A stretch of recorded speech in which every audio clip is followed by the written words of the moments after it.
jalan naik tangga sebab mall dia dah tutup. And kita dah lambat movie. Aku rasa dah nak start kot. Sampai sampai juga. Oh, lega. So, tengah tunggu beli popcorn.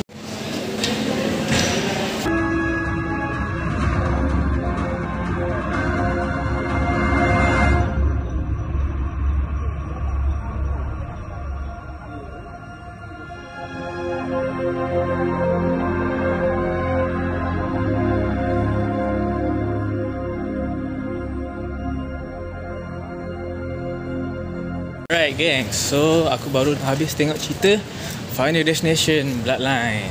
Sekejap lagi aku balik rumah, aku bagi review sikit Alright gang, so aku baru balik daripada tengok cerita Final Destination Bloodline. Sampai rumah dalam pukul 1 pagi jugalah. Daripada pukul berapa tadi? 10.45 cerita tu start. Rasa dalam 2 jam lebih macam tu. Anyway, aku rasa kali ni aku nak buat review lain sikit lah. Sebelum ni macam aku tak bagi spoiler kan, tak bagi tahu dia punya jalan cerita. Tapi kali ni aku nak bagi tahu je apa benda yang aku nak cakap. Aku tak nak hype dah. Okay, so kalau korang tak nak dengar spoiler, so sebelum aku nak mula, aku nak tanya kat korang lah, cerita Final Destination ni pernah tak ada yang bosan? Pernah tak cerita Final Destination 1, 2, 3, 4, 5 pernahkah ada yang bosan? Tak ada kan? Semua Final Destination memang cerita dia semua best tau. Especially yang terbaru ni, Final Destination Bloodline pun jalan cerita memang mantap lah, terbaik. Memang movie dia rasa feel lain daripada yang lain lah. Dia rasa fresh, rasa macam bukan macam Final Destination yang sebelum-sebelum ni. Dia nampak macam movie, nampak macam drama. Kan macam Final Destination sebelum ni kan dia more like pasal kisah sekumpulan orang yang patutnya mati tapi dia orang cheat death. So kali ni dia jalan cerita dia agak besar sikit. So dia makin meluas cerita dia. And aku rasa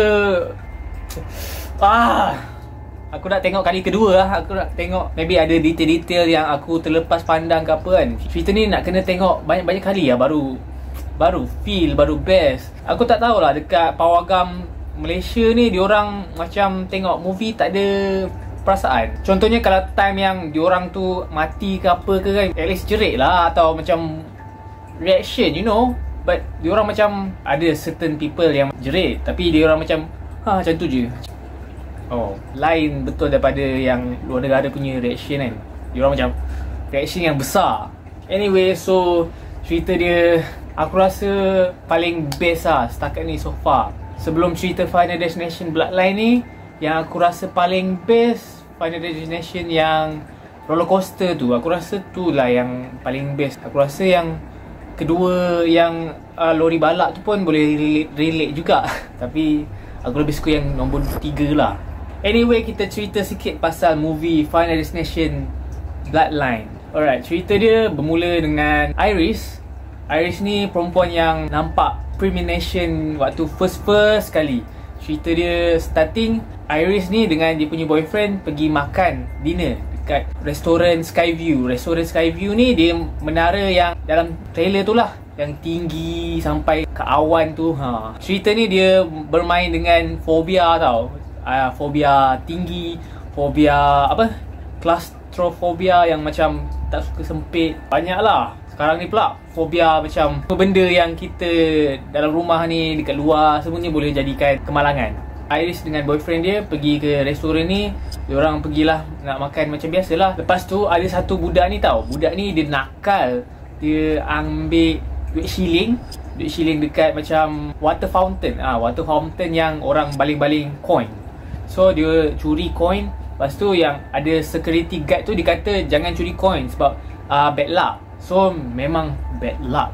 Okay, kita cerita budak tu kemudian Right, so Iris dengan boyfriend dia pergilah dekat atas naik lift. Lift tu dia memang tinggi lah. Dia memang yang menara tu yang panjang tu je, tu lift saja tau. Tak ada floor lain. Dia floor atas dengan floor bawah je. Diorang sampailah dekat tingkat atas. Diorang have fun, nari-nari. Lepas tu boyfriend dia confess. Diorang pergi dekat rooftop lah, paling atas rooftop yang macam boleh nampak view semua tu kan.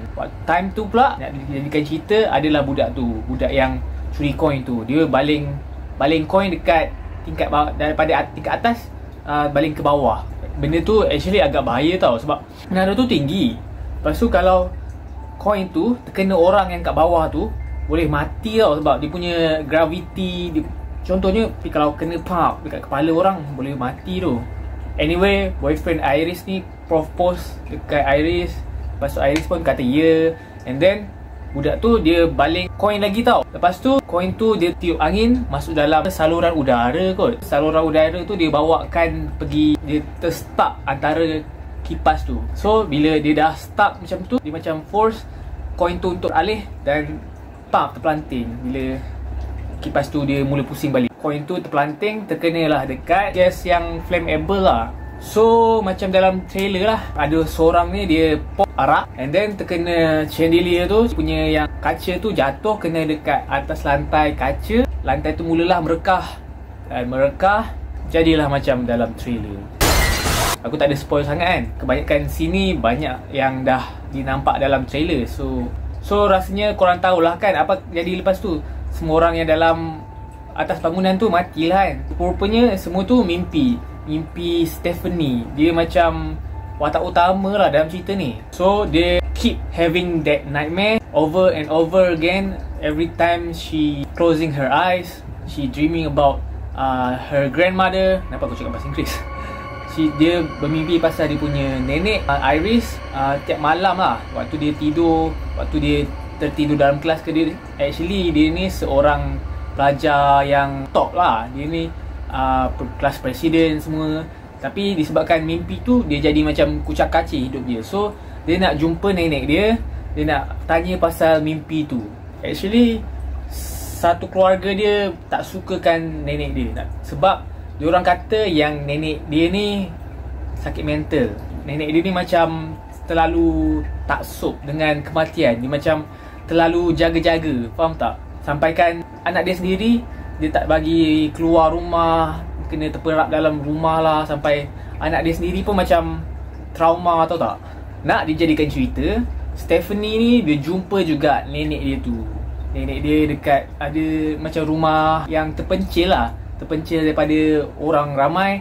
Dia macam dekat dalam hutan gitu. So nenek dia bagi tahulah pasal semua benda ni, pasal dia punya premonition, pasal sky view tu, semuanya betul. Dan nenek dia dah selamatkan ramai orang. Actually aku rasa semua orang kot yang dalam bangunan tu, dia diselamatkan semua orang. So rupa-rupanya cerita dia tak habis kat situ saja. Rupa-rupanya kematian tu dia mencari setiap orang yang terselamat dekat dalam bangunan tu, dan dia buru sampai mati satu persatu. Nenek dia ni dapat berjaya bertahan bertahun-tahun sampai dia tua macam dalam trailer tu lah. Korang nak tahu apa yang F up? Aku rasa semua ni salah Stephanie. Keluarga ni mati semua, aku rasa semua salah dia. Sebab okay, nenek dia ni patutnya tak boleh keluar daripada rumah tu tau. Sebab nenek dia tahu yang cara kematian ni, dia macam goyangkan angin ke, goyangkan barang semua benda kan. So nenek dia nampak benda tu. Tapi disebabkan Stephanie ni dia dah dengar penjelasan dekat nenek dia tu kan, tapi dia macam tak percaya, dia macam ragu-ragu. So dia keluar lah daripada rumah tu. Tapi nenek dia nak juga bagi buku tu, buku yang nenek dia punya research. Dia terpaksa keluar daripada rumah tu. So disebabkan itulah nenek dia actually kan, kalau nenek dia tak mati, aku rasa diorang satu family ni masih lagi selamat. Ya, sebab kematian ni dia buru family dia ni satu persatu mengikut daripada tarikh diorang. Tarikh contohnya yang tua sampai ke muda, turutan dia macam tu. So disebabkan nenek dia tu meninggal, kematian dia buru pula anak nenek dia tu, iaitu yang seterusnya lah, yang paling tua lah. Anak nenek dia tu mati, yang orang tua yang dalam trailer tu kan. Lepas tu dia buru anak-anak kepada laki tua tu. So aku rasa aku tak nak bagi tahu ada yang mati ke tak ke apa. Sampai situ sajalah yang aku boleh bagi tahu korang kot. Cerita ni aku memang suggest gila lah aku. Aku nak tengok 2 kali, nak tengok 3 kali, boleh. Aku nak tengok banyak pun boleh juga. Sebab cerita dia takkan bosan. Cerita dia daripada awal sampai akhir memang tak ada delay, tak ada dragging. Dia every scene, every minute dia ada je benda yang best, ada je benda yang dia actually cerita dia tak adalah serius sangat. Ada yang lucu, ada yang dramatik, ada yang romance sikit. Waktu first tu kan, macam tengok filem ni macam tengok filem romance, tengok filem komedi, tengok filem horror. Best lah cerita dia, serius. Kalau korang tak pernah tengok pun movie Final Destination yang sebelum-sebelum ni pun, korang kena tengok juga yang ni. Sebab actually dia tak ada kaitan sangat pun dengan filem-filem yang sebelum ni. Tapi dia kepada more like movie yang baru, yang fresh, yang tak ada kaitan sangat dengan movie sebelum ni. Dia ada kaitan cuma kepada yang orang lelaki negro tu je lah. Rupanya lelaki negro tu yang macam misteri tu kan, dia rupa-rupanya pernah ada dekat tower tu, dekat restoran atas langit tu. Iris ni pernah selamatkan lelaki ni. Actually time tu dia masih budak tau. Diorang ni actually berkawan, Iris dengan siapa nama dia? JB.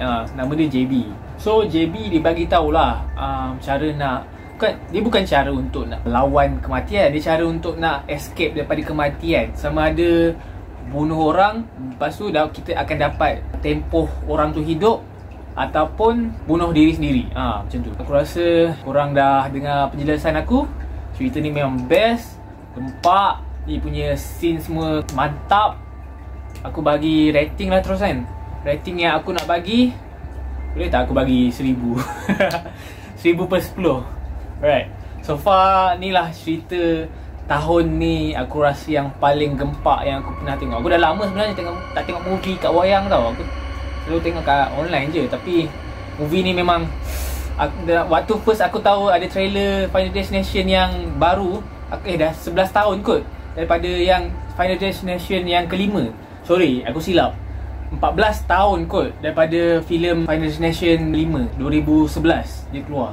So lama gila untuk nak keluar filem Final Destination yang baru. Tapi Alhamdulillah lah, puas hati. Dan aku harap ada lagi lah lepas ni Final Destination yang terbaru kan. Sebab aku rasa macam tak puas lagi nak tengok filem ni. Aku nak tengok filem Final Destination yang seterusnya. Aku nak tahu apa cerita yang seterusnya. Actually dia ada novel tau pasal Final Destination ni. So korang bolehlah cari kat online ke apa ke kan. Tapi aku jenis malas nak baca, so aku harapkan movie je lah. Komik pun tak silap dia ada, Spring Break tak silap.